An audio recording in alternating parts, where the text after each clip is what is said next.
Hello दोस्तों, आपका हमारे वृंदा कुंज चैनल में स्वागत है। 6 या 7 जुलाई कब है देवशयनी एकादशी? यहाँ से दूर करें तिथि का कंफ्यूजन। इस बार देवशयनी एकादशी का व्रत 6 जुलाई 2025 रविवार को रखा जाएगा। हिंदू पंचांग के अनुसार आषाढ़ मास के शुक्ल पक्ष की एकादशी तिथि को हर साल देवशयनी एकादशी मनाई जाती है। देवशयनी एकादशी के दिन चातुर्मास की भी शुरुआत होती है। देवशयनी एकादशी को आषाढ़ी एकादशी, पद्मा एकादशी और हर्षयनी एकादशी के नाम से भी जाना जाता है। इस बार देवशयनी एकादशी का व्रत 6 जुलाई 2025 रविवार को रखा जाएगा। हिंदू पंचांग के अनुसार आषाढ़ मास के शुक्ल पक्ष की एकादशी तिथि को हर साल देवशयनी एकादशी मनाई जाती है। देवशयनी एकादशी के दिन चातुर्मास की भी शुरुआत होती है और हिंदू धर्म में चातुर्मास के 4 महीने बहुत ही शुभ माने जाते हैं।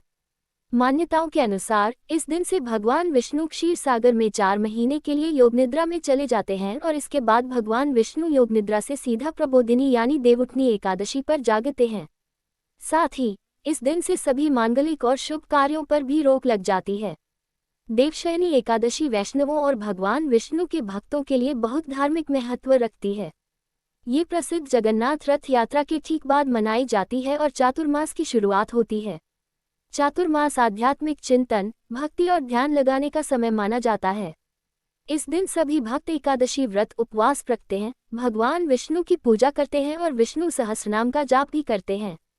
ये दिन भगवान विष्णु की योग निद्रा के दौरान उनके संरक्षण में अपने मन और आत्मा को समर्पित करने का प्रतीक है। देवशयनी एकादशी का शुभ मुहूर्त। देवशयनी एकादशी की तिथि 5 जुलाई को शाम 6:58 पर शुरू होगी और तिथि का समापन 6 जुलाई को रात 9:14 पर होगा। देवशयनी एकादशी के व्रत का पारण 7 जुलाई को सुबह 5:29 से लेकर 8:16 तक रहेगा।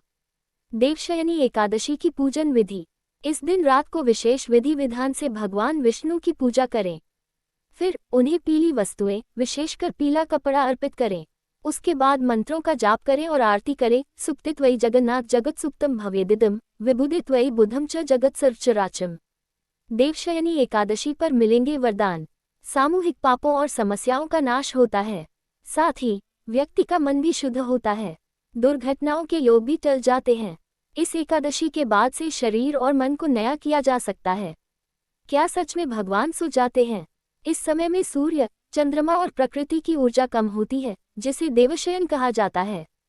इस दौरान तेज तत्व या शुभ शक्तियों का प्रभाव कमजोर होने से कार्यों में बाधाएं आ सकती हैं और परिणाम शुभ नहीं होते हैं। देवशयनी एकादशी का महत्व। इस एकादशी को पद्मा, हर्षयनी या आषाढ़ी एकादशी के नाम से भी जाना जाता है। मान्यता है कि इस दिन से भगवान विष्णु योग निद्रा में चले जाते हैं और कार्तिक माह की शुक्ल एकादशी प्रबोधिनी एकादशी को जागते हैं। इन 4 महीनों को चातुर्मास कहा जाता है। इस दौरान साधना, व्रत और भक्ति के कार्य अधिक फलदायी माने जाते हैं, जबकि विवाह, गृह प्रवेश जैसे शुभ कार्य वर्जित होते हैं। धार्मिक मान्यताओं के अनुसार देवशयनी एकादशी के दिन व्रत रखने से जीवन में सुख, शांति और समृद्धि आती है। साथ ही व्यक्ति को पापों से मुक्ति और मोक्ष की प्राप्ति होती है। ये दिन जगन्नाथ रथ यात्रा के तुरंत बाद आता है, इसलिए इसकी महत्ता और भी बढ़ जाती है। देवशयनी एकादशी पर करें इन मंत्रों का जाप।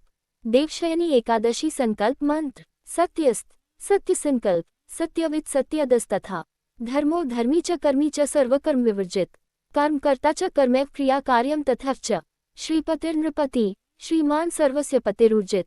भगवान विष्णु को शयन कराने का मंत्र। सुप्तित्वयि जगन्नाथ जगत सुप्तम भवेदिदम, विबुधित्वयि बुद्धित जगत सर्वम चराचरम्।